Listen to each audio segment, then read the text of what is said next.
It sat there like a witness no one noticed. A wooden bench, sun-faded and chipped at the edges, bolted to the concrete beside the plaza fountain. Hundreds passed it daily. Some dropped crumbs from half-eaten croissants. Others sat briefly to tap on their phones or sip overpriced lattes. But on most days, it stayed vacant. Just wood and metal. Nothing more. Except to one man, Miles Carter, it was everything. His stage, his hope, his confession booth. And for 3 months straight, he played to that empty bench like it was Carnegie Hall. He never noticed a woman filming from across the street, and he certainly never imagined what would come of it. The sky over Westwood Plaza was gray that morning, as if even the sun had chosen not to show up for Miles Carter. He adjusted the strap of his weather-beaten guitar case and sat down beside the bench. His fingers, rough from years of calluses and cold air, traced the edges of the instrument like an old friend. It wasn't much, a faded acoustic takamine with missing string peg, but it was all he had. He tuned softly, not expecting applause, not expecting anything. Most people avoided eye contact with him. Dressed in a second-hand coat 2 sizes too big, a beanie that had seen better winters, and boots patched with duct tape, Miles looked like someone the city had forgotten. And in many ways it had. But when he began to play, when he played, it was like his soul was speaking through every string. A gentle chord rippled out, warm and aching. Then a melody. It was slow, mournful, but beautiful.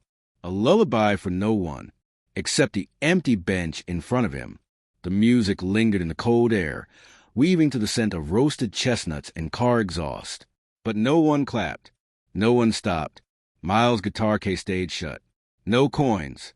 No bills. Just pavement and footsteps. A little girl tugged her mother's coat as they walked by. "Mommy, he's playing pretty music." The mother didn't slow. "Don't look at him, sweetheart." Miles saw it, but didn't flinch. This wasn't new. Somewhere deep inside, he believed his songs had worth. He didn't play for tips. He didn't play for fame. He played because it was all that kept him from disappearing completely. Still, rejection stung. And worse than rejection was indifference. He finished the song and looked up. The bench remained empty. A single leaf blew across it, like applause from the wind. He bowed anyway. At noon, the plaza filled with lunchtime regulars, bankers, interns, and tech bros with wireless earbuds. They streamed past in designer coats and hurried footsteps. One man in a sharp navy suit muttered to his co-worker, "Why do the cops let these vagrants hang around? Brings the whole area down." Miles heard it. He always did. Another couple stopped, pretended to check their phones, then took a selfie with him blurred in the background. The woman laughed, captioned it, "Street Grammy Awards." They walked off before he could respond. Still, he played on.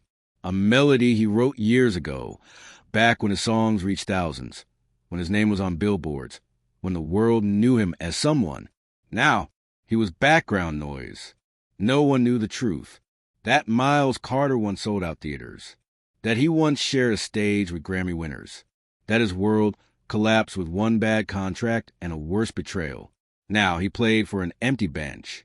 Across the plaza was a sleek, glass-walled coffee shop called Grindhouse. They hated Miles. Every day, the manager, a square-jawed man named Victor Sinclair, stared at Miles with open contempt. He didn't like the music, said it ruined the ambience. At 1:45 p.m. sharp, Victor walked across the plaza with a cup of espresso and a fake smile. "You again," he said, standing over Miles. Miles stopped playing, looked up slowly. Victor's smile dropped. "I told you yesterday, and the day before, this isn't a performance zone. People pay for peace and quiet, not your sob story." Miles said nothing. Victor scoffed. "You're scaring off customers. I've already filed a complaint. One more and you're banned from this plaza." Miles finally spoke, voice low and calm. "I'm not panhandling. I'm not breaking laws. Just making music." Victor leaned down. "You're making noise. There's a difference." Then he threw his half-finished espresso into a trash bin and strutted back to his cafe. Miles strummed again, softly. But something in his eyes had changed. That evening, the wind howled louder than usual. Victor's words echoed in Miles' head. Noise, sob story, band. He gritted his teeth, set his guitar upright, and tightened the strap like armor. Then he played. Not soft, not mournful, but powerful. He played a song. He wrote the night he lost his brother in the car crash. A song that once got him signed. A song that had never failed to bring a crowd to tears. The notes soared, heartbreaking and fierce. And for the first time, someone stopped. A young woman in a red coat, then a man with a briefcase, a barista on her smoke break. One by one, they slowed, paused, turned. Miles kept playing, eyes closed, heart in every note. Then, from across the street, a phone camera blinked to life. A woman pressed record.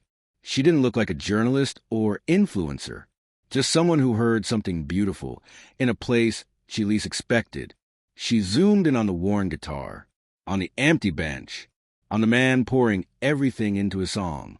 She had no idea she was about to change his life, and neither did he. Her name was Nora Evans, an art teacher from the local community center. She wasn't an influencer, not a producer, just someone who believed in moments that mattered. When she got home that evening, she posted a video with a simple caption. He played like someone was listening, even though no one was. By morning, the video had 72 views. By lunch, it had 1,340. By evening, it had crossed 9,000. And Miles? He still played by the empty bench, unaware the world had started to listen. 12 years ago, Miles stood under stage lights in front of a roaring crowd. His song, Better Days, had just gone platinum. His voice filled arenas. His lyrics were quoted on Tumblr. His image was pasted on bedroom walls. But the fame didn't protect him from tragedy. His younger brother, Lucas, had been his bandmate, his heart, his moral compass. A car crash on the night of their biggest show took Lucas' life and shattered Miles in the process. He tried to keep going, signed with new manager, recorded alone. But without Lucas, the music sounded empty. And worse, his manager siphoned every royalty check until Miles was bankrupt, broken, and blacklisted from the industry he once defined. He disappeared from headlines. But the music never left him. Back at Grindhouse, Victor Sinclair was fuming. "Why is this guy trending?" he muttered, holding his phone. A customer had recognized Miles from a video and mentioned it, saying something about a legend from the past making a comeback. Victor scoffed. He's a vagrant with a guitar and delusions. Nothing more. But the video was climbing. 10,000, 20,000, 40,000 views. And comments started flooding in. Why is no one listening to this man? He's brilliant. He made me cry and I don't even know him. Someone sign this guy. Now! Victor stared out the window at Miles, who was playing softly in the distance. His jaw clenched. He wasn't going to let some street performer become the face of his plaza. Miles didn't have a smartphone. He barely had a working flip phone. He didn't know he'd gone viral until a man approached him mid-song, breathless and beaming. "Are you Miles Carter?" Miles nodded slowly. "I knew it. I recognize your voice. Man, you were my whole playlist in college." Miles offered a faint smile. "Dude, you're trending. Like big time. You're all over Twitter and TikTok. They're calling you the bench virtuoso. There's a Reddit thread with like 8,000 upvotes. You're back, man." Miles blinked, stunned. "I'm what?" The man handed over his phone, and Miles watched the video play. He saw himself, head down, guitar bleeding soul into the cold air. And then he saw the comments, the love, the memories. Tears welled in his eyes. For the first time in years, he felt seen. That night, Miles walked to the rooftop of an abandoned parking garage. He brought his guitar, a thermos of instant coffee, and an old photo of Lucas. He sat on the edge, under stars that barely shimmered through the city smog. And he played. He played for his brother. No cameras, no crowd, just one man and the ghost of another. The song was raw, grief folded into melody, guilt in every chord. It was a song he'd never dare record, afraid it would break him. When he finished, he whispered into the night, "They're listening again, Luke."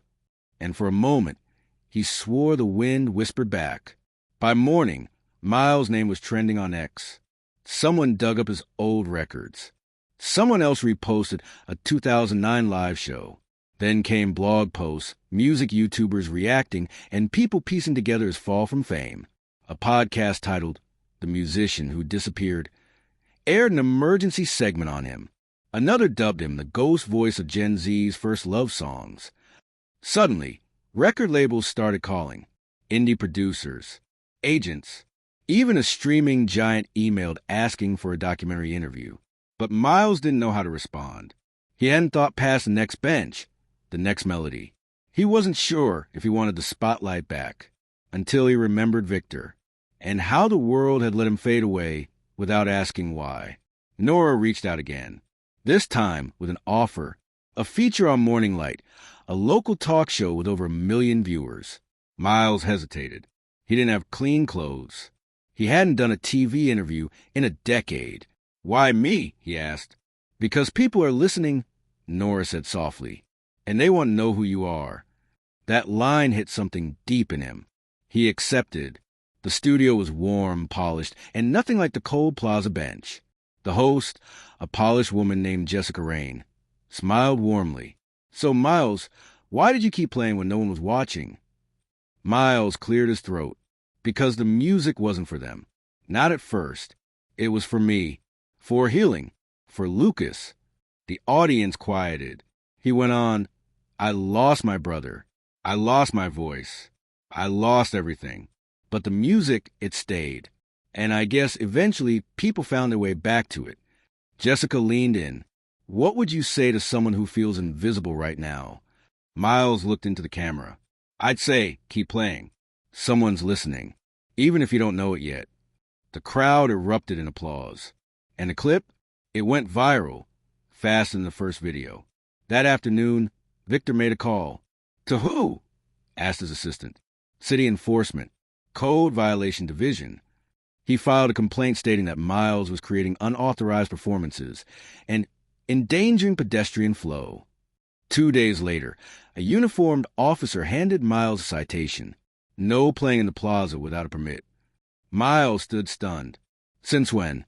"Since this morning. New policy." He looked up at Grindhouse. Victor was watching, arms crossed, smirking. The bench sat empty again. But what Victor didn't know was that someone had filmed the officer issuing the citation.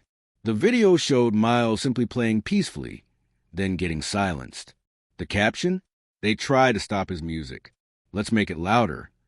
Within 24 hours, a GoFundMe raised $32,000. The city was flooded with emails. Journalists ran with the headline. Street musician shut down. Was he targeted? An indie label executive flew in to meet him. Streaming services requested exclusive tracks. And Miles? He sat in a local studio the next week, guitar in hand, and whispered into the mic. "For every empty bench, this one's for you." The last time Miles stood in a recording booth, his voice cracked from grief. Now, 10 years later, he was back, his old Takamine-cleaned restaurant, and sitting beside him like an old soldier back in uniform. The producer, Danny Rourke, slid headphones over Miles' ears. "You ready?" Miles gave a nod. He closed his eyes, strummed the first chord, and let the lyrics pour out. It wasn't the polished pop ballads from his past. It was raw, stripped down, painful, and powerful. Each note told his story of loss, betrayal, survival. Danny sat motionless at the console, goosebumps rising on his arms. When the song ended, the silence was deafening. Then Danny whispered, "You just punched the world in the heart." Victor wasn't finished. Behind the scenes, he launched a quiet smear campaign. He paid an influencer to tweet, "That street musician guy? Industry plant. Rich kid playing poor. Wake up, people." He fed gossip to blogs, rumors that Miles faked homelessness or fame, that he was manipulating fans for donations. Some believed it. Others defended Miles with fury. But Victor didn't stop. He contacted a city board member he played golf with. "Get that man off public property," he growled. "He's hurting my business." And just like that, a formal complaint was filed to revoke Miles' permit before he even applied for one. But what Victor hadn't counted on was Nora. Nora wasn't just a school art teacher. She was also a lifelong community organizer. When she heard about Victor's complaint, she sprang into action. Within 48 hours, she arranged a petition with over 30,000 signatures, an open letter signed by fellow musicians and teachers, and a local concert event permit, not just for Miles, but for any street performer who wanted to join. She called it the bench sessions, and she made sure to file every form legally, so Victor had no loopholes to shut it down. The plaza had never been so alive. A temporary stage was set near the same old bench. Dozens of musicians, many who'd once been ignored like Miles, showed up with guitars, keyboard, violins, and homemade drums. Families came. Reporters came. Even Morning Light sent a segment team. Miles stepped on stage last. The crowd chanted his name. He looked out over the sea of faces and smiled. "A few months ago, this bench was my audience," he said. "Now look at you." He played the song for Lucas, then one for Nora, then a new one, born from the ashes of a decade lost. The video from that concert? 10.2 million views in 5 days. The next morning, Miles was invited to a meeting at Stratosphere Records, a mid-sized label known for authenticity. The CEO, Gina Park, greeted him with a soft smile. "We followed your story, Miles. But it's not your past that interests us. It's your voice and your heart." They offered him a contract with full creative control, royalties, and a clause to record a tribute album for mental health awareness. Miles asked, "Can I still play at the bench?" Gina laughed. "You can play anywhere. Just promise you'll keep telling the truth." He signed, not for fame, but for every silent voice who ever needed a song. Business at Grindhouse plummeted. Customers now chose smaller coffee stands nearby, ones with hand-painted signs that said, "We support street music," or "Free coffee if you play a tune." Victor stormed into City Hall, shouting at the receptionist, "Do you know how much I've donated to this district? I demand that plaza space be cleared." The city manager, tired of the backlash, responded curtly, "Sir, you receive more noise complaints about your shouting than Miles ever did with his music." Victor slammed his hands on the desk. "You'll regret this. I built that block." The manager raised an eyebrow. "And now you're watching someone else bring it back to life." One afternoon, while leaving the studio, a man in a black coat stood by the alley. He stepped forward, hesitant. Miles' eyes widened. Raymond, his former manager, the one who signed away his royalties, the one who vanished after Lucas died. Raymond raised his hands. I came to apologize." Miles said nothing.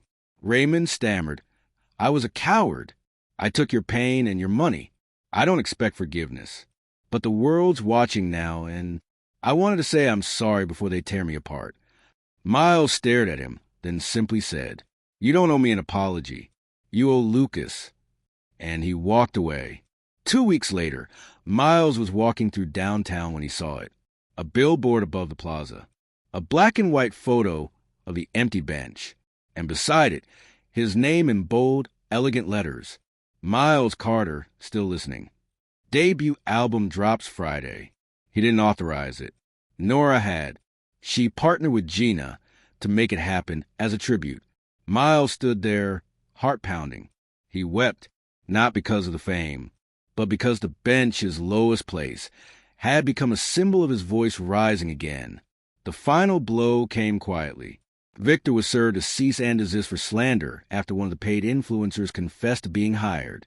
The footage was traced back to a dummy payment from Grindhouse. The press caught wind. Grindhouse's Google reviews tanked. A former employee came forward with stories of verbal abuse. The business was labeled as toxic workplace in a viral expose. Investors pulled out. By month's end, the once thriving cafe closed its doors. Victor stood in his empty shop, staring at the bench outside, and for the first time, he was the one left unheard. Miles released his album, The Bench Sessions. The tracks were haunting, honest, healing. Within days, it charted globally. Radio stations called it a voice for the brokenhearted. Critics praise it as the rebirth of authenticity in the plastic industry. But Miles, he still played the bench once a week. One afternoon, a girl sat beside him with a violin. She was nervous, but he smiled and nodded. They played together. And across the plaza, a new child filmed them, cameras shaking in awe. This time, the caption read, "The music never stopped. We just finally started listening." One morning, Nora invited Miles to her art class. "Come talk to the kids," she asked. They've been learning about voices that were almost silenced. Miles hesitated. He didn't see himself as a role model, but he went. The class was quiet at first. Then a boy in the back raised his hand. "Why did you keep playing when nobody cared?" Miles smiled. "Because even silence is a kind of applause. You just have to listen close." A girl raised her hand. "Are you famous now?" He chuckled. "Fame is just noise. Music is truth. I'm trying to stay on the right side of that." Before he left, they gave him a drawing of the plaza bench with wings. He cried that evening. As Miles packed up from another plaza set, his Takamine slipped from its case and struck the pavement. The neck cracked. He froze. That guitar had survived every phase of his life. Fame, homelessness, rebirth. It wasn't just an instrument. It was memory. A young man ran over. "You okay?" Miles knelt slowly. "Yeah, just lost an old friend." The man, a former luthier, offered to fix it. 3 days later, he returned the guitar, refinished, polished, and stronger than ever. Inside the case was a note. "Thank you for not giving up. Here's to every broken thing that plays again." One of Miles' songs, Lullaby for Lucas, hit #1 globally. But what truly mattered was how it touched people. Grieving siblings posted covers. Hospice nurses played it in final moments. One mother sent Miles a message. "My son died of cancer at 10. Your song is how I say goodnight to him now." Miles was overwhelmed. He knew now why he survived the crash, why the spotlight left, why the bench waited. It was all so he could write that song. And it was Lucas, always Lucas, who guided his hands through every note. A foundation in New York contacted Miles with a proposal. They wanted to buy and preserve the original plaza bench as a symbol of artistic resilience. Miles refused to sell it. Instead, he donated it with one condition. It must stay in the plaza, right where it was, where I was. They agreed. A plaque was installed. For those unheard, unseen, and still singing. Miles Carter. Now, tourists came to sit on the bench. Musicians lined up to play before it. It became a destination. But to Miles, it was still just wood and bolts and memory. Word spread that Victor moved to another city. He tried to launch a new cafe, but the backlash followed him. Online reviews flooded in. "Do you silence musicians here too?" "Don't shame creativity." #The bench matters. His new business never got off the ground. He reached out once, sent a handwritten letter to Miles. It said, "I was wrong. I let bitterness blind me. I hope you'll forgive me someday." Miles never responded. Some ghosts deserve silence. With royalties pouring in, Miles launched the Bench Fund, a nonprofit supporting street artists, mental health programs, and music therapy for at-risk youth. His motto, "Some hearts speak through strings." He never took a salary from a fund. Instead, he visited shelters, schools, taught workshops, played with teenagers who thought dreams were luxury items. He told each one, music doesn't fix everything, but it gives the broken a place to begin again. And they listened. Years passed. Miles aged gracefully, gray at his temples, wisdom in his fingers. He still played the bench every year on Lucas Day, the anniversary of his brother's death. This year, thousands gathered. The plaza had been renamed Lucas Carter Commons. The mayor spoke. Nora wept. A children's choir sang Better Days. Then Miles stepped forward with the old takamine, still bearing its repaired scar. He strummed softly. "I wrote a new one," he said. "It's called When They Finally Heard Me." And he played. Tears, laughter, closure, not a dry eye. The performance was live-streamed to 47 countries. The bench trended again. Miles passed away peacefully at 78. He left behind no mansion, no fancy estate, just the bench, the foundation, and millions of hearts he'd touched. People still gather at the plaza to play. Every year, new artists leave a guitar pick on the bench in his memory. And a bronze statue now sits beside it, Miles mid-strum, eyes closed. Underneath, the inscription reads, "He played when no one listened, until the whole world heard." The story of the underdog, the broken star, the bench that gave music back to the silence, and the man who played for no one and touched everyone.